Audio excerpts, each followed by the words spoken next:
ஒரு ஹதீஸில் நபி ஸல்லல்லாஹு அலைஹி வஸல்லம் அவர்கள் குறிப்பிட்டார்கள், கடைசி காலகட்டத்தில் சில ஆட்சியாளர்கள் வருவாங்க.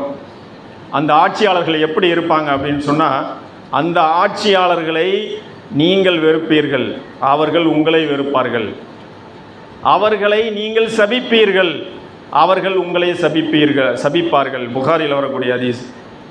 அந்த நேரத்தில் நீங்கள் பூமிக்கு மேலே இருப்பதை விட பூமிக்கு கீழே இருக்கிறது தான் சிறந்தது அப்படின்னு சொல்லி நபி ஸல்லல்லாஹு அலைஹி வஸல்லம் அவர்கள் குறிப்பிட்டார்கள். அதே மாதிரி இன்னொரு ஹதீஸில் நபி ஸல்லல்லாஹு அலைஹி வஸல்லம் அவர்கள் குறிப்பிட்டார்கள், அநியாயக்கார ஆட்சியாளர்கள், அந்த ஆட்சியாளர்களை எதிர்த்து வாயால் பேசுகிறது. நம்ம கையாலலாம் ஆட்சியாளர்களை ஒன்றுமே செய்ய முடியாது. வாயால் நம்ம பிள்ளையை வேணால் தடுக்கலாம், நம்ம குடும்பத்தாரை வேணால் தடுக்கலாம், நம்ம சொந்த பந்தங்களை தடுக்கலாம், ஆட்சியாளர்களை ஒன்றுமே செய்ய முடியாது. வாயால் நீங்கள் எடுத்து சொன்னால் அவருக்கு கொடுக்கப்பட்ட அந்த பொறுப்பில் இருந்து நீங்கி விட்டார். வாயால் நம்ம சொன்னாலே, எப்பா இந்த மாதிரி அநியாயம் அட்டூழியம் நடக்குதுப்பா அப்படின்னு சொல்லி நீங்கள் வாயால் சொன்னாலே போதும், அவருடைய பொறுப்பில் இருந்து அவர் நீங்கி விட்டார். யார் மனசளவில் வெறுத்தாரோ அவர் தப்பித்தார். நபி ஸல்லல்லாஹு அலைஹி வஸல்லம் சொல்கிறாங்க, மனசளவில் வெறுக்கிறார் இல்லையா, அப்பா இவ்வளோ அநியாயம் அட்டூழியம் பண்ணிட்டு இருக்கிறானே அப்படின்னு சொல்லி மனசளவில் யார் வெறுத்தாரோ அவர் தப்பித்தார்.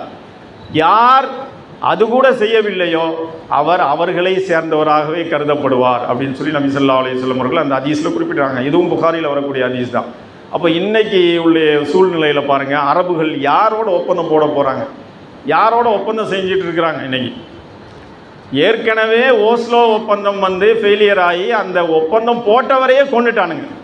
யாசிர் அரஃபாத்தும் கொல்லப்பட்டார், அந்த அந்த இஸ்ரேல் பிரதமரும் கொல்லப்படுறாரு, பாலஸ்தீன PLO அதிபர் அவரும் கொல்லப்படுறார். அப்போ இப்போ போயிட்டு ஆப்ரஹாம் ஒப்பந்தம் நாங்கள் போடுறோம் அப்படின்னு சொல்லி ஷைத்தான் சொல்கிறாங்க. ஷைத்தான் சொல்லக்கூடிய அந்த ஒப்பந்தத்தை இவர்கள் ஏற்றுக்கொள்ளலாமா? நாளைக்கு என்ன பண்ணுவான்? இன்றைக்கி சிரியாவில் என்ன நடந்துகிட்ருக்கு? சிரியாவில் பாருங்கள், ஒரு பக்கம் ஜூலானி கிட்ட பேசிகிட்டு இருக்கான், அவருடைய சகோதரரை கூப்பிட்டு பேசிகிட்டு இருக்கான். இன்னொரு பக்கம் அடி, அந்த அதாவது பஃபர் ஜோன்கக்கூடிய அவனுடைய பகுதி அங்கே ஏற்படுத்திட்டான். அதாவது இஸ்ரேல் உள்ளே நுழைஞ்சி கோலன் ஹைட்டு மட்டும் இல்லை, நிறைய இடங்களை அவன் கைப்பற்றி கொண்டான். சிரியாவில் இருக்கக்கூடிய இடங்களில் அங்கே இருக்கக்கூடிய அடிப்படை கட்டமைப்புகள், என்னென்ன ஆயுத கிடங்குகள் என்னென்னலாம் இருக்கோ, விமானத்தளங்கள், இது எல்லாத்துலேயும் குண்டை போட்டு அதை அழிச்சிட்டான். இன்றைக்கி சிரியா ஒன்றுமே இல்லாமல் இருக்குது. அப்போ இப்படித்தான் ஷைத்தானுடைய ஊசலாட்டங்கள், ஷைத்தானுடைய அந்த வாக்குறுதிகள் இருக்கும். ஆக கண்ணியத்திற்குரியவர்களே, நமக்கு சோதனைகள் வரும்போது அல்லாஹ்விடத்திலே நாம் மீள வேண்டும்.